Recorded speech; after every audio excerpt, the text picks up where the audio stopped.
बिस्मिल्लाहिर्रहमानिर्रहीम। गुमनाम हीरो के मुअज़्ज़ज़ नाज़रीन, अस्सलामु अलैकुम। आइए चलते हैं कहानी की तरफ। इससे अच्छा नुस्खा कोई नहीं है। आज बड़ी बड़ी ताकतें, बड़े बड़े सियासतदान यही नुस्खा पसमानदा ममालिक में आजमाते जा रहे हैं। डॉक्टर उठकर खड़ा हो गया, फिर ऑफिसर की तरफ उंगली उठाते हुए बोला, सुनो ऑफिसर, आज का इंसान अंडर प्रेशर रहता है, लिहाजा इसे ट्रैंकुलाइजर यानी सुकून बख्श अद्वियात दी जाती हैं। लेबनान की सूरत हाल तो अजीब है। यहाँ सिर्फ सुकून बख्श अद्वियात से काम नहीं चलता, यहाँ हम गहरे नशे को आम कर रहे हैं। तुम्हारी में भी हमारा साथ देना चाहिए। तुम मारबनी ईसाई हो, अगर चाहो तो गैर मारबनी ईसाइयों को मंशियात का आदी बना सकते हो। वो हमारे दुश्मन है, हमसे बोलना भी गवारा नहीं करते। हम इन्हें किस तरह आदी बना सकते हैं, ये हम पर छोड़ दो। सिर्फ मंशियात को आम करने के सिलसिले में हमसे तावन करो। कोई सरकारी रुकावट खड़ी हो तो हमारा साथ दो, हम इससे ज्यादा तावन नहीं चाहते। इसके लिए हम तुम्हारी ऐसी खिदमत करेंगे कि सरकार तमाम उम्र तुम्हारी खिदमत हासिल करके भी वो नहीं करेगी। यानी तुम्हारा बैंक बैलेंस लेबनान में नहीं बल्कि बैरूनी ममालिक में भी होगा। क्या तुम्हें इस बात का अंदेशा नहीं रहता कि तुम्हारे बच्चे जब स्कूल में पढ़ने जाते हैं तो पता नहीं कब कहाँ कोई हंगामा बपा हो जाए, कहाँ से गोली चले और तुम्हारे बच्चे। ऑफिसर जल्दी से उठकर खड़ा हो गया, बेचैनी से टहलने लगा, फिर बोला, मैं बहुत परेशान रहता हूँ। ये मुल्क मेरे बच्चों के लिए महफूज नहीं है। यही तो मैं कहता हूँ कि बीवी और बच्चों को यूरोप अमेरिका में रहने दो, वो आला तालीम हासिल करेंगे। तुम्हारी बीवी और ऊंची सोसाइटी में एक मयारी जिंदगी गुजारेगी, और जब तुम यहाँ से रिटायर होकर बैरून मुल्क बीवी और बच्चों के पास जाओगे तो अपना बुढ़ापा निहायत सुकून और इत्मीनान से गुजार सकोगे, किसी के मोहताज नहीं रहोगे। डॉक्टर समझा रहा था और ऑफिसर समझता जा रहा था। लेबनान की जो सूरत हाल थी, वहाँ बड़े बड़े लोग यही चाहते थे कि इनके बीवी बच्चे मुल्क से बाहर महफूज मुकामात पर जिंदगी गुजारें। ऐसे मुकामात पर जिंदगी गुजारने के लिए कसीर रकम की भी जरूरत पड़ती है और आला मयारे जिंदगी भी लाजमी थी। इसलिए वहाँ के बड़े बड़े अफसरान, बड़े बड़े बाअसर लोग मंशियात के कारोबार में मुलव्वस हो जाते हैं और दोनों हाथों से दौलत समेटने लगते हैं। जब हुकाम ऐसी मामला से चश्मपोशी करें और बड़े बड़े अफसरान और कानून के मुहाफिज काले धंधे में मुलव्वस हो जाएं तो कानून बेबस हो जाता है। फिर मंशियात की लानत को दूर तक फैलाने के लिए माफिया जैसे सुपर इदारों का खुफिया हाथ भी होता है। सबसे बड़ी कमजोरी अवाम की होती है, वो अपने हालात से मजबूर होते हैं। परेशानियों से निजात हासिल करने के लिए गम गलत करना चाहते हैं, गम गलत करने के लिए नशे का सहारा लेते हैं और यहीं से मंशियात को फरोग हासिल होता है। अगरचे ये लानत पूरी दुनिया में फैल रही है, लेकिन मुसलमानों की अक्सरियत इसकी ज़द में है। यही वजह है कि दुनिया के बेशतर मुसलमान आपस में दस्तों गिरेबां हैं। लिबनान में एक दूसरे को खून से होली खेल रहे हैं और फलस्तीनी मुजाहिदीन बरसों की जद्दोजहद के बाद भी नाकाम हो रहे हैं। तो इसके पीछे जहाँ यहूदियों की दौलत, इनकी मक्कारी और बड़े बड़े ममालिक की दोगली सियासत है, वहाँ मंशियात का भी भरपूर हाथ है। मैं आइंदा कभी अपनी दास्तान में तफसील से बयान करूंगा कि एक तरफ बामकसद और जियाले मुजाहिदीन फलस्तीन की आज़ादी के लिए जदोजहद कर रहे हैं, तो इन्हीं में शामिल रहने वाले ऐसे फलस्तीनी भी हैं जो नशे के आदी या अयाश और अपनी सारी कौम को बदनाम कर रहे हैं और फलस्तीन की आज़ादी की जदोजहद के नाम बनाते जा रहे हैं। मैं और रसवंती टेलीपैथी के जरिए 2, 4 या 10 मुजाहिदीन को राह रास्त पर ला सकते हैं। इनमें जो घर का बेदी हो उसे बेनकाब कर सकते हैं। मुजाहिदीन को नुकसान पहुंचाने वाला कोई साजिशी हो तो इसे सजा दे सकते हैं, लेकिन अपने ही घर के अंदर तबाह करने वाले मौजूद हों और एक नहीं सैकड़ों हों तो इनका मुहासबा करना नामुमकिन हो जाता है। बहरहाल डॉक्टर विलियम ब्रोक ने इस बड़े ऑफिसर को शीशे में उतार लिया और राजी हो गया। इससे बड़ी खुशदिली के साथ मुसाफा करके रुखसत होना चाहता था। डॉक्टर ने कहा, हम अपने दोस्तों को कभी खाली हाथ नहीं जाने देते। उसने मेज में पर रखा हुआ एक ब्रीफकेस उठाया और ऑफिसर के हवाले करते हुए कहा, इसमें नोटों की इतनी गड्डियां हैं जिन्हें तुम रात भर इत्मीनान से गिन सकते हो। इसने खुश होकर वो ब्रीफकेस लिया, इसका शुक्रिया अदा किया, फिर जाने लगा। डॉक्टर ने कहा, एक बात सुन लो, जब हम दोस्ती करते हैं तो दोस्तों के लिए दौलत तो क्या जान तक दे देते हैं, और दुश्मनी करते हैं तो शाजो नादर ही किसी को हलाक करते हैं, वरना मेडिकल रिपोर्ट रिपोर्ट तैयार करके इसे पागल खाने भेज देते हैं। तुम समझ सकते हो, जो बैनुल अक़वामी शोहरत रखने वाले एक मुअज़्ज़ज़ डॉक्टर पर इल्जाम आयद करे, इसे दुनिया वाले पागल नहीं समझेंगे तो और क्या समझेंगे। तुम यहाँ से जाने के बाद सिर्फ हमसे तावन करने के मुतल्लक सोचना, पागल खाने के मुतल्लक कभी ना सोचना। Wish you good luck. वो वहाँ से चला गया। डॉक्टर तनहा रह गया था। इंसान की खोपड़ी दुनिया की सबसे मजबूत तिजोरी है। दुनिया का कोई सीक्रेट एजेंट या ब्लैकमेलर इस खोपड़ी से कोई राज चुरा कर नहीं ले जा सकता। ऐसी तिजोरी की चाबी सिर्फ टेलीपैथी के माहिर के पास है। मैं इस तिजोरी से आहिस्ता आहिस्ता अहम राज चुराने लगा, मालूम करने लगा बैरूत में कहाँ कहाँ मंशियात के खुफिया अड्डे हैं और इसी लानत को फैलाने के लिए इनका तरीकाकार क्या है। तमाम अहम मालूमात हासिल करने के बाद मैंने डॉक्टर को इसके हाल पर छोड़ दिया। इसे जरा भी छेड़ने की जरूरत नहीं थी। गोल्डन रैकेट के तमाम मुअज़्ज़ज़ डॉक्टर आइंदा भी मेरे काम आने वाले थे। मैं कागज कलम लेकर बैठ गया। बैरूत में जितने अड्डों के नाम और पते थे वो सब नोट करने लगा, क्योंकि ये तमाम नाम और मुकाम मेरे लिए अजनबी थे। याद रखना मुश्किल था, इसलिए एहतियातन लिख लिया। इसके बाद लैला सानी के पास पहुंच गया। वो एक ऐसे खुफिया अड्डे में पहुंचाई गई थी जहां जिसका पता मैंने अभी कागज पर नोट किया था। इसके अलावा भी कई अड्डे थे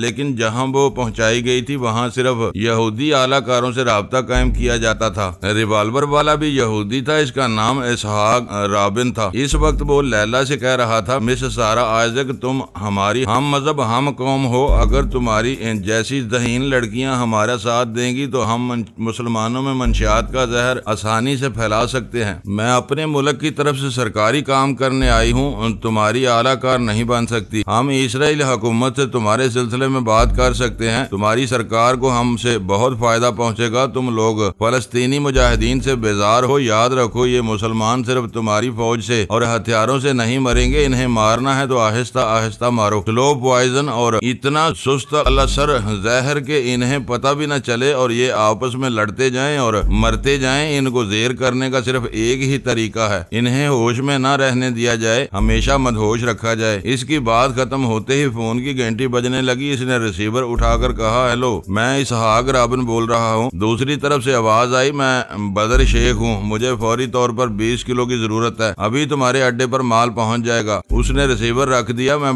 बदर शेख के दिमाग में पहुँच गया। वो उस दूसरे अड्डे में था जिसका पता मेरे कागज पर लिखा हुआ था। इस अड्डे में सिर्फ ऐसे मुसलमान आते थे जो चरस, कोकीन और मैरिजुआना का कारोबार करते थे। वहाँ से माल उठाते थे और अपने अपने इलाकों के नशाबाजों तक पहुँचाते थे। बदर शेख एक रिवॉल्विंग चेयर पर बैठा हुआ था। इसके दोनों तरफ पांव मेज पर फैले हुए थे। मेज के दूसरी तरफ एक उदेड़ उम्र का खुशपोश शख्स बैठा हुआ था। बदर शेख ने रिसीवर रखते हुए कहा, माल आ रहा है, इंतजार करो। एक चपरासी दरवाजा खोलकर अंदर आया। फिर इसने अदब से सर झुकाकर कहा, या शेख, आपसे अभी जमाइल मिलना चाहते हैं। बदर शेख ने नागवारी से मुंह बनाकर कहा, वो फिर मेरा दिमाग खाने आ गया, इससे कहो कि मैं मसरूफ हूँ। चपरासी ने कहा, या शेख, वो एक बहुत जरूरी इतला देना चाहता है। बदर शेख ने थोड़ी देर तक सोचा, फिर सामने बैठे हुए शख्स से बोला, तुम जरा इंतजार करो। वो उठकर जाने लगा। बदर ने चपरासी से कहा, अभी जमाइल को अब भेज दो। चपरासी चला गया। थोड़ी देर बाद एक नौजवान कमरे में दाखिल हुआ। इसने सलाम करते हुए कहा, मिस्टर शेख, मुझसे कुछ नाराज मालूम होते हो, इसलिए मिलना नहीं चाहते थे। तुम किसी काम के आदमी नहीं हो। पिछली बार माल उठाकर ले गए, अभी तक रकम अदा नहीं की। मैं अगला पिछला तमाम हिसाब बेबाक करने आया हूँ। क्या रकम लाए हो? नहीं, एक बहुत ही अहम राज का इंकशाफ करने आया हूँ। बोलो, राज की क्या कीमत दोगे? बदर शेख ने इसे सोचती और टटोलती हुई नजरों से देखा, फिर कहा, अगर वो राज हमारे लिए अहम हुआ तो बड़ी कीमत अदा की जाएगी। मैं चाहता हूँ पिछला माल जो उठाया था उसकी रकम माफ कर दी जाए। अभी मुझे 25 किलो चर्स और 200 पैकेट कोकीन चाहिए। यही इस राज की कीमत है। तुम्हारा दिमाग चल गया है? जानते हो कितनी रकम बनती है? राज सुनोगे तो कुर्सी से उछल पड़ोगे। मैं नहीं जानता कि इतने बड़े धंधे के पीछे कितने बड़े लोगों का हाथ है। एक बार तुम्ही ने कहा था कि तुम्हारा बॉस बहुत परेशान है, किसी ने इसे ब्लैकमेल किया था, लिहाजा इसका मुंह बंद करने के लिए $50,000 दिए गए थे। हाँ, ये 6 माह पहले की बात है। क्या इस राज का ताल्लुक ब्लैकमेलर से है? अभी कुछ नहीं बताऊंगा, पहले अपने बिग बॉस से तय कर लो कि मुझे माल सप्लाई कर सकोगे। बदर शेख ने इसे घूर कर देखा, फिर कहा, अच्छी बात है, बाहर जाओ, मैं अभी बुलाऊंगा। अभी जमाइल वहाँ से उठकर बाहर चला गया। इसके जाते ही बदर शेख ने रिसीवर उठाकर नंबर डायल किए। चंद सेकंड में राब्ता हो गया। इसने कहा, हेलो, मैं बदर शेख बोल रहा हूँ। दूसरी तरफ से नुस्वानी आवाज सुनाई दी, हाँ बोलो। लो,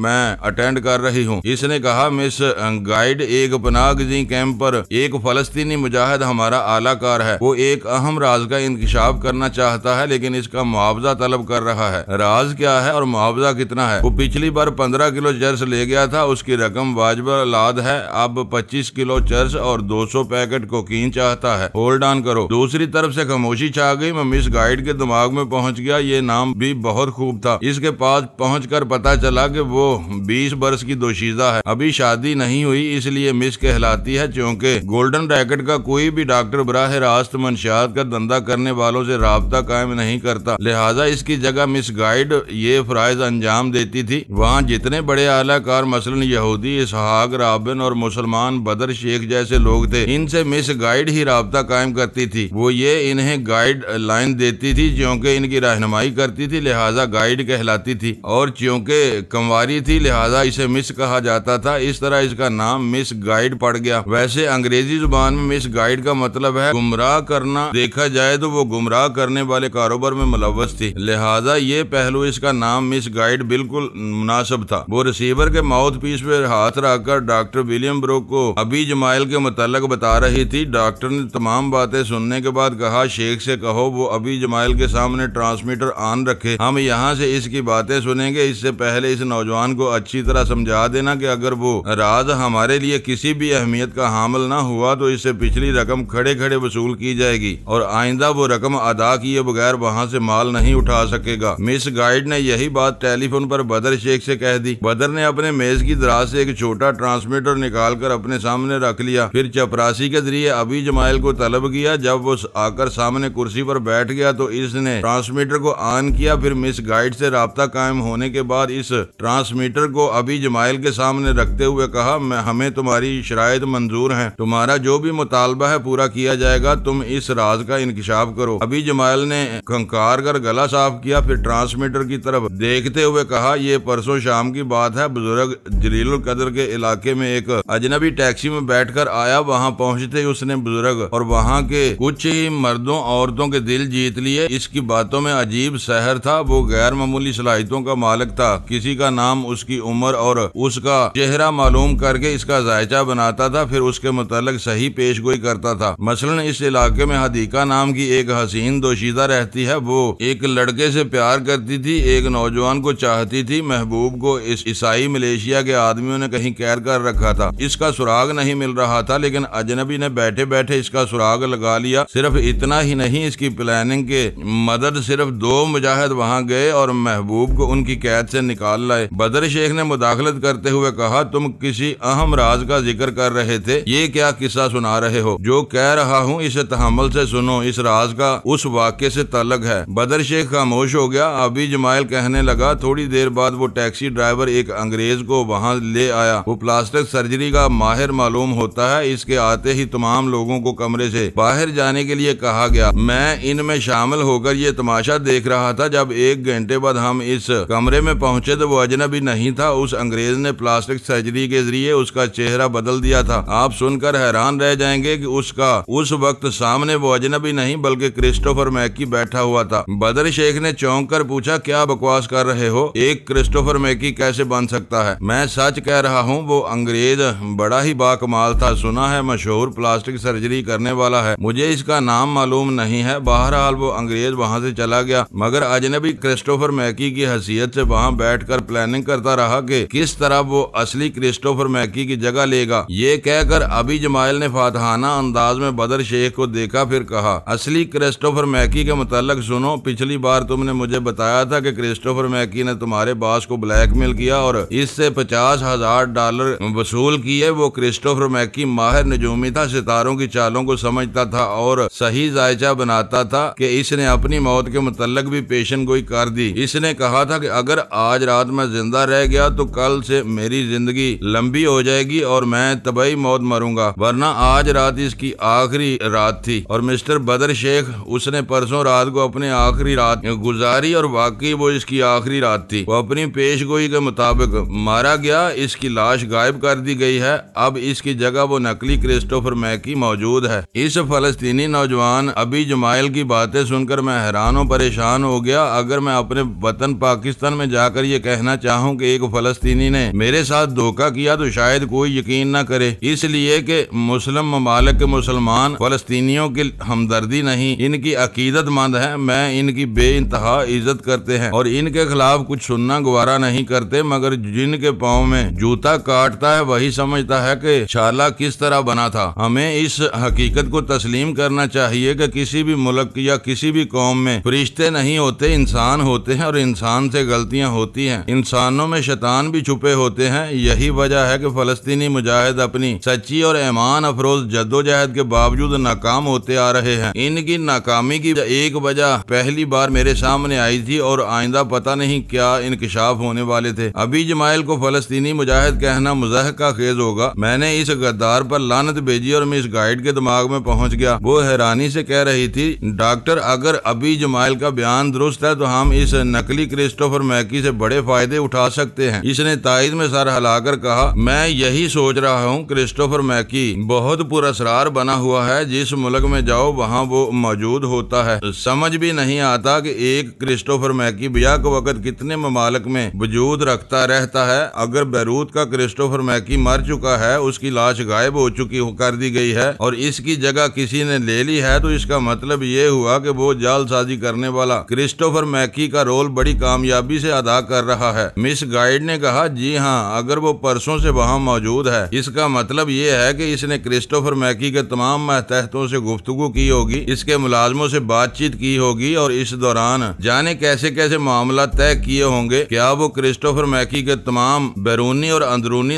राजों को जानता रहा है? डॉक्टर विलियम ब्रोक ने कहा, जो शख्स क्रिस्टोफर मैकी का रोल अदा कर रहा है वो बहुत गहरा है और बहुत दूर तक मालूमात रखता है। तुम फोन के जरिए बदर शेख से सवाल करो। ये सवाल वो अभी जमाइल से करेगा। सवाल ये है कि वो अजनबी कौन है, कहाँ से आया है। मिस गाइड ने हुक्म की तामील की। फोन के जरिए राब्ता कायम हुआ। इसने कहा, मिस्टर शेख, इससे पूछो अजनबी कौन है और कहाँ से आया है। बदर शेख ने यह सवाल किया। अभी जमाइल ने इनकार में सर हिलाते हुए कहा, मैं कुछ नहीं जानता, जो जानता हूँ वो बता चुका हूँ। इधर मिस गाइड और उधर बदर शेख ने रिसीवर थामे रखा था ताकि मजीद गुफ्तगू हो सके। मिस गाइड ने कहा, इसे कहो अगर इसका बयान दुरुस्त साबित न हुआ तो हम इससे बुरी तरह पेश आएंगे। यही बात बदर शेख ने अभी जमाइल से कही। अभी जमाइल ने कहा, जो कुछ मैंने अपनी आंखों से देखा था वो बयान कर दिया, इसमें एक जरा बराबर झूठ नहीं है। तुम में से कोई भी वहाँ जाकर तस्दीक कर सकता है। मैं ख्याल ख्वानी के जरिए उनकी बातें भी सुन रहा था और आहनी सेब खोलकर क्रिस्टोफर मैकी की तमाम अहम दस्तावेजात, इसकी डायरियां और वो तमाम ऐसी चीजें जो इससे ताल्लुक रखती थी, इन्हें समेटकर एक हैंड बैग में डाल रहा था। मैंने आहनी सेब को मुकफ्फल किया, बैग की जिप लगाई, फिर इसे शाने से लटकाकर बाहर निकल गया। मुलाजिम मुझसे पूछने की जुर्रत नहीं कर सकते थे कि कहाँ जा रहा हूँ, लेकिन बाहर निकलते ही लेडी सेक्रेटरी ने टोक दिया, आप कहाँ जा रहे हैं? मैंने इसे घूर कर देखा, फिर पूछा, क्या पहले तुम्हें बताकर जाता हूँ? तुम पूछने वाली कौन होती हो? मैं इसे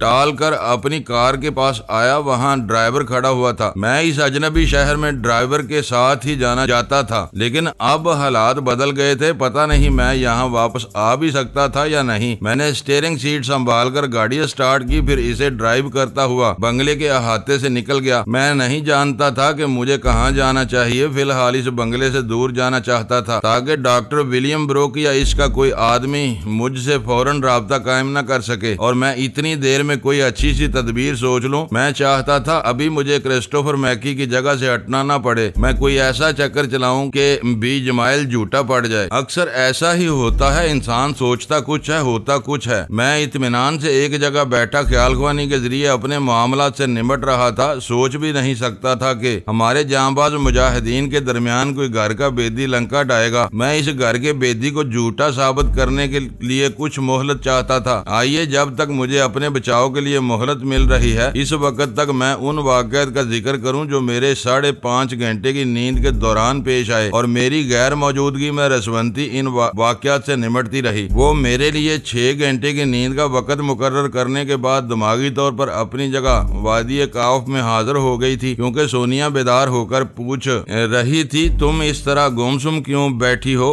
क्या ख्याल ख्वानी में मसरूफ हो? उसने सोनिया को देखा, फिर जरा शर्माते और मुस्कुराने लगी। सोनिया ने तअज्जुब से पूछा, क्या बात है? वो अपने बिस्तर से निकलकर उसके बिस्तर पर आई, फिर इसके शाने पर सर रखकर बोली, मैं अभी उनके पास से आ रही हूँ। एक तवील तवील जुदाई के बाद अपने जीवन साथी से दो बातें करने का मौका मिल जाए तो औरत फिर से एक नई दुल्हन की तरह शर्माने लगती है। पिछली तमाम जुदाइयों का अजाब कट जाता है और दिल में नई मुसर्रतें भर जाती हैं। सोनिया ने ऐसे थपकते हुए कहा, अच्छा तो तुम्हारे फरहाद साहब पिघल रहे हैं। अब तक वो बेरुखी से बातें करते थे, कभी मैं कोई बात करती तो मुझे नजरअंदाज कर देते थे। एक बार मैंने कहा था कि आप थके हुए हैं, सो जाएं, मैं टेलीपैथी के जरिए सुला दूंगी। इन्होंने इनकार करते हुए कहा था वो खुद अपने दिमाग को हदायत देकर सो सकते हैं, लेकिन आज जब तक इन्हें नींद नहीं आई मैं उनके साथ रही, इन्हें टेलीपैथी के जरिए सुलाती रही। वो एक गहरी सांस लेकर बोली, सोनिया वो मुझे दिल से चाहते हैं, लेकिन मुझे गलतियों का एहसास दिलाने के लिए सजा देते रहते हैं। मुझे इनकी तरफ से हर सजा कबूल है, बस वो मुझे चाहते रहें, ख्वाह इजहार न करें, दिल में अपनी चाहत को छुपाए रखें। आखिर सीप भी तो मोती को अपने अंदर छुपाए रखती है। सोनिया ने हंसते हुए कहा, तुम काम से गई, उठते बैठते इनके ही तस्वर में गुम रहोगी, जबकि यहाँ बेइंतहा मसरूफियत है। हमारी दुश्मन तंजीमों से और दूसरे ममालिक से 5-5 की तादाद में लोग पहुँचने वाले हैं। इनसे ट्रांसमीटर के जरिए राब्ता कायम करना है, बहुत से अहम मामला तय करने हैं।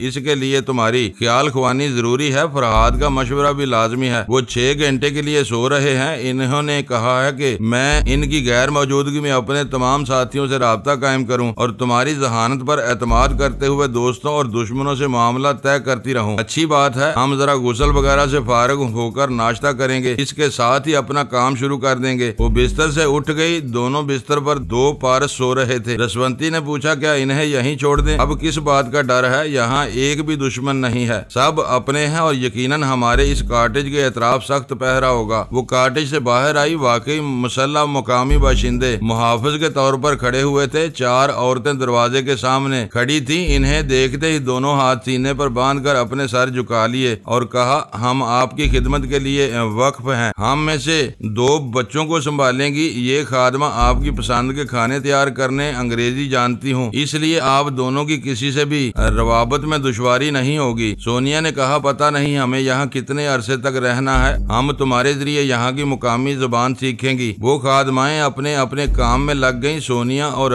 रसवंती गुसल खानों में जा रही थी। सोनिया ने अचानक पूछा, क्या बल्बा अभी तक क्यों नहीं पहुँचे? तुमने ख्याल ख्वानी के जरिए मालूम किया है? मैं तुम्हें बताना चाहती थी, सोचा गुसल करने के बाद सही। बात पलट गई है। क्या मतलब? तुम्हें मालूम है कि सजाद इस वक्त ब्लैक शैडो की तहवील में, ब्लैक शैडो ने इसकी जगह एक डमी सजाद या फरहाद को आला बीबी के हवाले कर दिया था। आला बीबी ने इसकी चाल लौटा दी, इसे यहूदियों के हवाले कर दिया। अब वो डमी यहूदियों के हाथ होता हुआ तिल अबेद पहुंच गया है। सबको यकीन है कि वो असली फरहाद है। ये रबी को मालूम हुई तो इस वक्त मरजाना और बल्बा हेलीकॉप्टर में सफर कर रहे थे और इसी तरफ आ रहे थे, लेकिन इससे पहले रबी असफंद यार एक चाल चल चुका था। कैसी चाल? फरहाद ने जब ये इजाजत दी कि इनके 5 आदमी वादी काफ में आ सकते हैं, लेकिन वो साजिशी मकार या सुरागर सान न हो, सियासतदान हो जो खैर सगाली के तौर पर यहाँ आए और दोस्ताना फजा हमवार करने के मामला पर गौर करें। इस सिलसिले में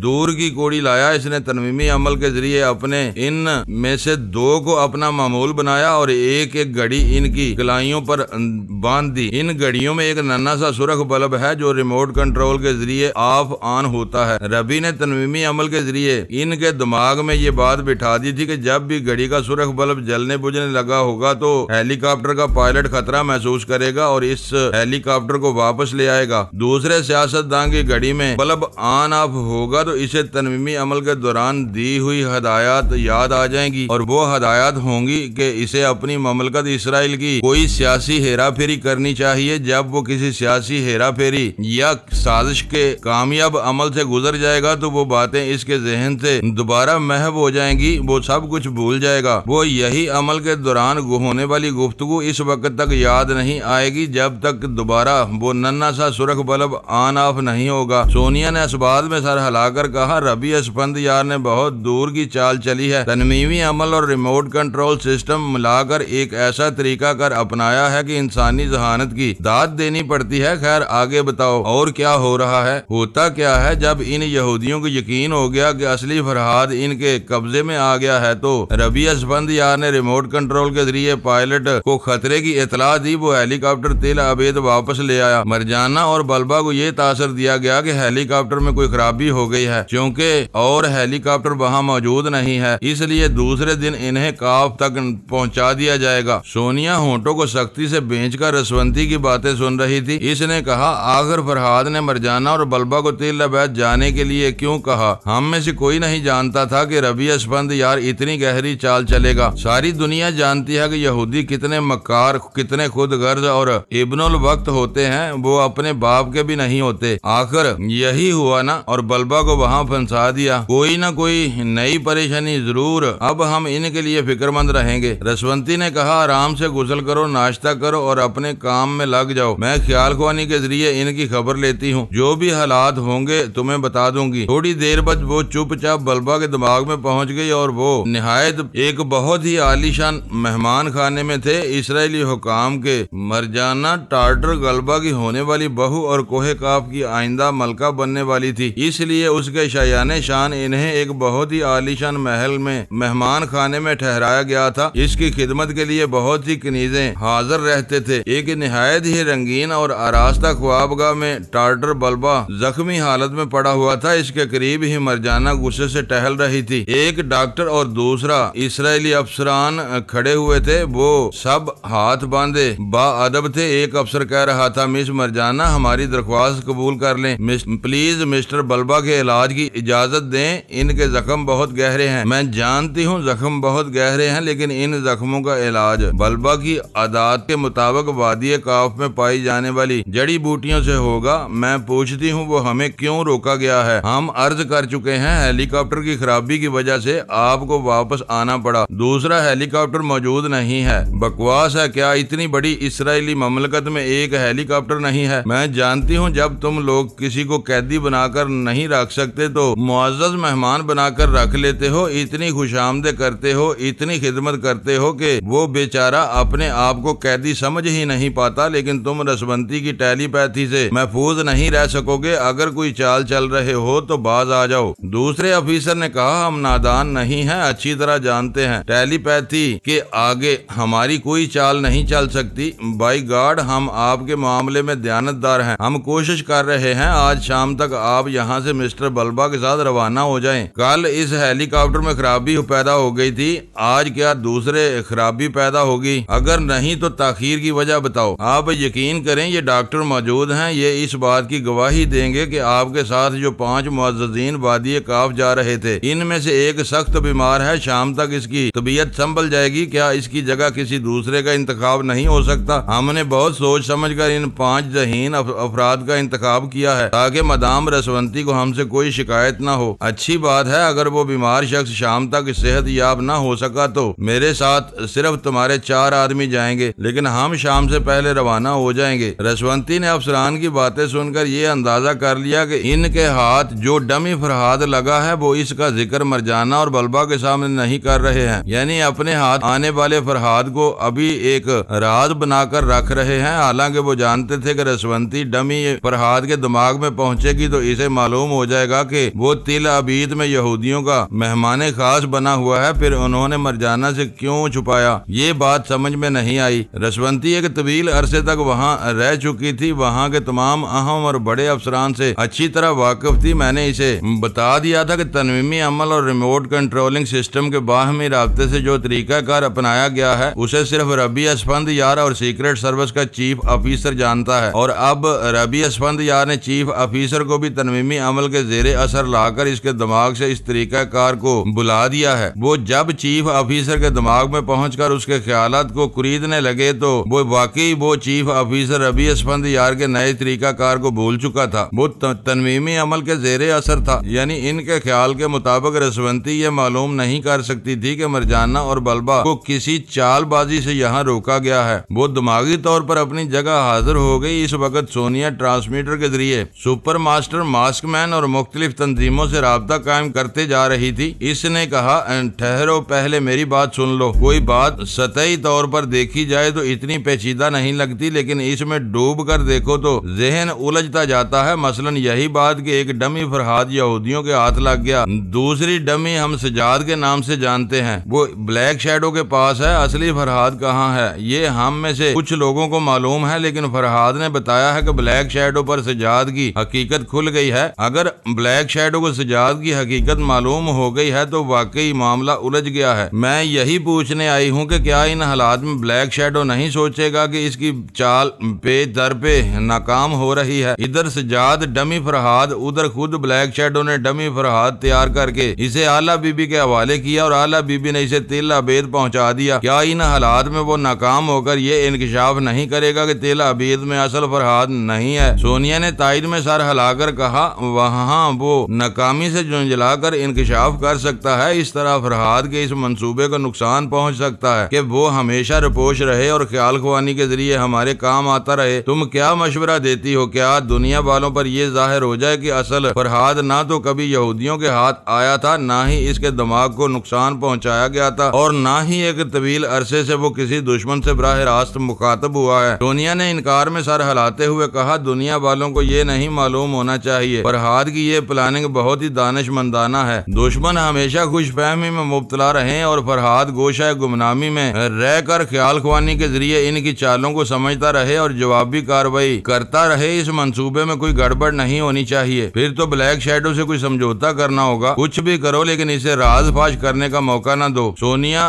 फरहाद ने एक मुद्दत के बाद मुझ पर एतमाद किया है। इन्हें यकीन है कि मैं इनकी नींद के दौरान जिम्मेदारियां पूरी करूंगी। मैं खुद को अहल साबित करना चाहती हूँ। डरती हूँ कि कहीं मुझसे कोई हमाकत सरदर्द ना हो जाए। मुझे बताओ ब्लैक शैडो से किस अंदाज में बातें करूं, किस तरह समझौता करूं? सीधी सी बात है, वो पहले ही हमसे दोस्ती करना चाहता है क्योंकि खुद को बहुत ज्यादा पुरस्कार बनाकर रखता है। तुम इसे खुशफहमी में मुब्तला रखने के लिए वक्ती तौर पर इसकी बर्तरी तस्लीम कर लो और एतराफ करो कि तुम टेलीपैथी के जरिए भी इसकी असलियत तक नहीं पहुंच सकती। जब उसने खुद को इस हद तक पुरस्कार बना रखा है और मैं भी इसे खुशफहमी में मुब्तला रखूंगी तो फिर टेलीपैथी की अहमियत क्या रह जाएगी? क्या वो हमसे समझौता करेगा? सर के बल करेगा। इतना तो वो जानता है कि फरहाद की कोई भी साथी किसी दुश्मन के पीछे पड़ जाती है तो कब्र तक पीछा नहीं छोड़ती। इसे अंदेशा होगा कभी न कभी कोई न कोई इसके करीब पहुंच सकता है, लिहाजा वो दोस्ती पर आमादा हो जाएगा। याद रखो, दुश्मन ख्वाह कितना ही शह जोर हो, वो किसी न किसी पहलू से कमजोर होता है और अपने तहफ़्फ़ुज़ का रास्ता ढूंढता है। हो सकता है कि वो हमारी दोस्ती में अपना तहफ़्फ़ुज़ समझता हो और अपने किसी मफाद को